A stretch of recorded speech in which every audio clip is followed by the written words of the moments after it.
Welcome to Kenton's videos. Enjoy the video. You start by confirming the exact Nvidia driver build and Windows version so you eliminate compatibility issues up front. Once done, download the latest Nvidia driver package and the NVAPI redistributable, because missing libraries cause NVAPI error.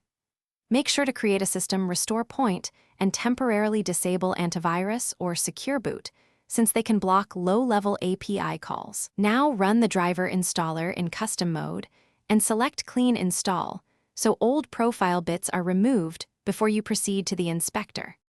You extract the driver package to inspect folders and ensure NVAPI 64, DLL or NVAPI. DLL is present because the inspector needs those exact DLLs. If they are missing or mismatched, register the NVAPI DLL manually from an elevated command prompt so Windows recognizes it. Next, run NVIDIA Profile Inspector as administrator and ensure the executable matches the driver signature. Mismatches trigger NVAPI error.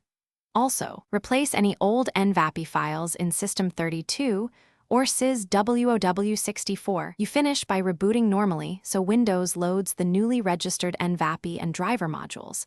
Then confirm NVIDIA Control Panel opens and PID entries load without error. Apply a simple profile tweak to verify functionality, and if something breaks, revert using the restore point you made earlier.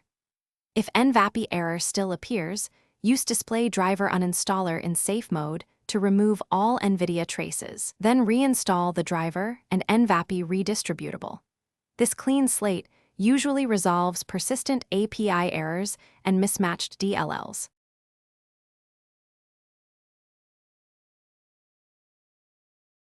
Thanks for watching. Consider subscribing if we helped you.